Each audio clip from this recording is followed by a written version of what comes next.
కళ్యాణదుర్గంకి 30 టికెట్లు. ఇప్పుడు ఊరెందుకురా? ఏదైనా పెళ్ళా పండగ? ఎలక్షన్స్ కదరా, ఓటేయడానికి పోతున్నా. ఎలక్షన్స్ కి ఇంకా చాలా టైం ఉంది కదా, ఇంత ముందుగానే పోతాండావు.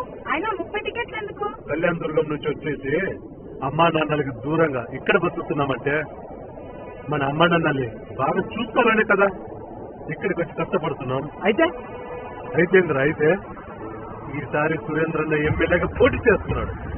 మన నియోజకవర్గంలో ఆయన్ని ఎలాగైనా గెలిపించుకుందామనే ఊరికి వెళ్తున్నాం. ప్రతి ఒక్క పొలిటీషియన్ వస్తూ ఉంటాడు, పోతూ ఉంటాడు. అందుకని వాళ్ళ కోసం మన టైం వేస్ట్ చేసుకుని ఇన్ని రోజుల ముందు పోవాల్సిన అవసరం లేదు కదా. అవునరా, నిజమే.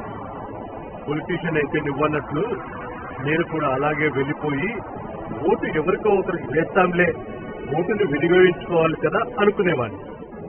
కానీ సురేంద్ర అన్న నాయకుడు. పొలిటీషియన్ కి నాయకుడికి తేడా ఏంటి? పొలిటీషియన్ అంటే తన కోసం, తన స్వలాభం కోసం రాజకీయాలు తీసుకుంటూ 5 ఏళ్లకు ఒకసారి జనాన్ని గొర్రెలు చేసుకుంటూ పోతాడు. నాయకుడు అంటే ఎదుటి కష్టాన్ని గుర్తించి ఆ కష్టం తీర్చగలిగిన వాడు.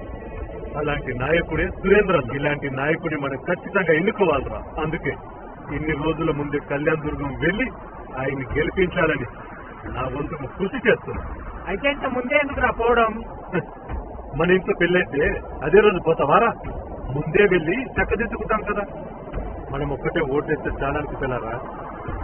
ఇంకో 100 మంది తీసుకెళ్ళైనా సరే మన ఊరెళ్ళి ఆయన మంచితనం గురించి, ఆయన వ్యక్తిత్వం గురించి అందరికీ చెప్పి ప్రజలకు మంచి చేయాలనుందిరా. నా వంతుగా సురేంద్రన్నకి తోడుగా నిలవాలనుంది. ఆయన గెలుపు కోసం పనిచేస్తే, ఆయన గెలిచిన తర్వాత మన కోసం, మన అమ్మ నాన్నల కోసం, కళ్యాణదుర్గం అభివృద్ధి కోసం 5 ఏళ్లు కష్టపడతారు.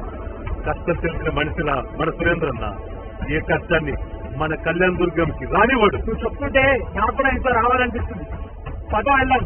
ఆయన గెలిపిన భాగమై కళ్యాణదుర్గాన్ని అభివృద్ధి చేసుకుందాం. నా ఓటు సైకిల్ గుర్తుకే. జై తెలుగుదేశం. జై తెలుగుదేశం. జై